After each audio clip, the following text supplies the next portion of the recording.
qui n'avait rien à voir, qui n'était pas trop économique, c'était vraiment de la vie sociale. Il y avait certains qui parlaient de l'économie, mais la création d'entreprises. Les jeunes enfants, les jeunes étudiants ne sont plus du tout orientés. L'orientation aujourd'hui est devenue obsolète, ce qui fait qu'aujourd'hui tout le monde part dans des sens qui très vite un membre de la communauté des pays d'Afrique de l'Est et donc va rejoindre cette fédération de la santé.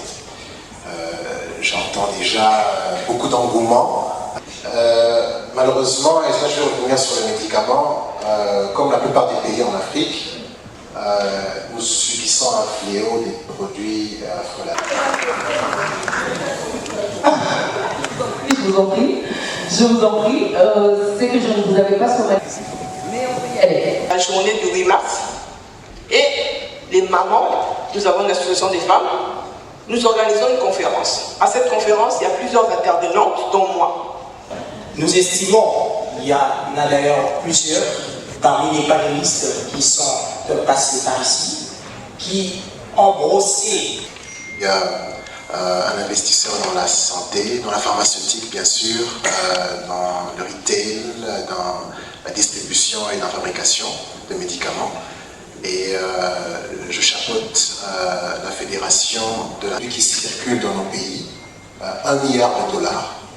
Sur les 65 milliards de dollars que vaut le marché pharmaceutique. J'ai entendu certains de mes étudiants de phasé et droit qui sont là. Et la question, la réflexion de monsieur, excusez-moi, je peux vous patient. Quand on est face à des difficultés, on est censé apporter certaines solutions.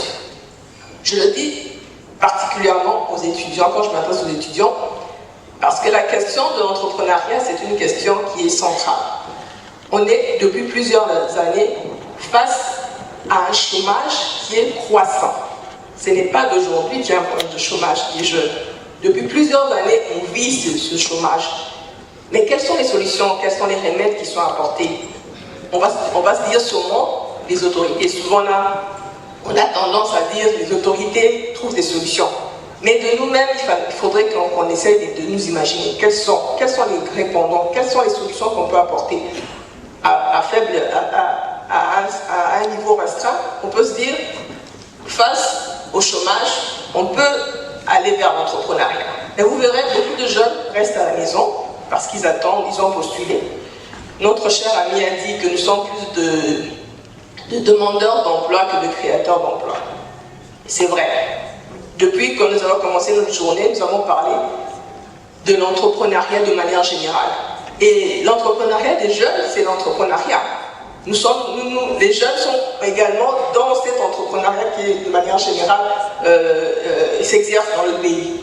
Les problèmes des jeunes sont également les problèmes de tous les entrepreneurs. Mais la différence, c'est qu'il y a des questions spécifiques ou qui relèvent essentiellement de l'entrepreneuriat des jeunes et au-delà des réponses ou des solutions, de pistes de solutions qu'on peut apporter au niveau de l'entrepreneuriat de manière générale, il y a également des réponses qu'on peut donner à l'entrepreneuriat des jeunes. Je me dis que les jeunes sont responsables, les étudiants sont responsables, surtout les étudiants qui vont à l'université. Vous êtes censés apprendre. Ne vous dites pas que quand vous allez, tout ce qu'on va vous dire, le cours que vous aurez, ce sont exactement les cours que vous allez mémoriser. Un étudiant, c'est un érudit, c'est un scientifique. Il va essayer d'apprendre, il va se renseigner sur ce qui est bien pour lui, ce que ça peut lui apporter. Je vous raconte une anecdote. Participatif. Et nous avons aussi le projet de la banque génique au mois-ci. Nous voulons lancer la deuxième banque génique. Oui. Non, on est vraiment obligé de respecter. Au nom de l'honorable président du Sénat, je tiens à remercier les honorables excellences et différents invités à cette grande foire du lancement du Fonds de solidarité pour l'entrepreneuriat en République démocratique du Congo. Les remerciements s'adressent plus particulièrement à la forte délégation belge conduite par son Excellence M. André Flao, ministre d'État belge et président honoraire du Parlement fédéral du Royaume de Belgique, accompagné des honorables députés Samuel Kogolati et Naïma Langerie.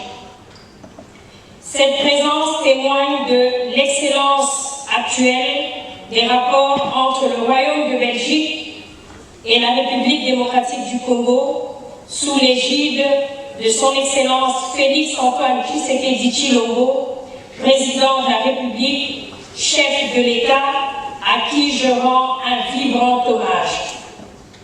Les remerciements s'adressent aussi aux directeurs généraux des entreprises, à Madame Esther Michel Mbidi, aux différents stands, plutôt aux entrepreneurs, excusez-moi, ainsi qu'à toutes les structures propriétaires des différents stands pour leur participation active et très remarquable aux différentes activités de ce jour. C'est encore une fois la preuve du dynamisme, de l'inclusion financière et professionnelle, de collaboration congolo-belge pour un avenir meilleur. Un grand merci aussi aux différents panélistes pour la haute qualité de leurs interventions et contributions. Ainsi donc, au nom de l'honorable président du Sénat, je déclare close vers la salle de congrès, c'est-à-dire la salle qui est en face de vous, qui est un petit enregistrement, qui est pour votre promesse. Nous sommes en train de saluer le départ de l'honorable questeur du Sénat. Sous le patronage de l'honorable président du Sénat et du ministre d'État belge, c'est une initiative très louable que nous devons encourager. Alors, nous venons de province. Cette initiative devra aller plus vers la race. Parce que les entrepreneurs, on ne les trouve pas seulement à Kinshasa. Il y a même des gens qui ont fait le déplacement de province pour écouter le message. Je crois que la prochaine fois, il faut que la foire se développe là où les activités se font sur terre. Donc ça, c'est le message que je peux donner. Très bonne initiative et doit permettre aux Congolais d'être des investisseurs. Il faut toujours attendre de l'extérieur. Bien sûr, nous avons la collaboration de l'Union congolaise avec la Belgique. Nous avons le destin commun. Il faut commencer par là. Mais c'est pour nous dire que nous, Congolais, nous devons nous mettre ensemble pour générer des ressources pour le développement de ce pays. Non, les attentes, c'est que tous ceux qui ont participé devront devenir, de près ou de loin, de créer leurs propres entreprises. Ils doivent devenir des entrepreneurs. Il ne faut pas toujours attendre l'État. Ce n'est pas tout le monde qui sera dans la fonction publique. Les gens peuvent devenir riches, peuvent créer des richesses eux-mêmes. On a donné des tuyaux, on a donné des orientations pour que même les jeunes deviennent des entrepreneurs. C'est pour combattre la pauvreté. Merci.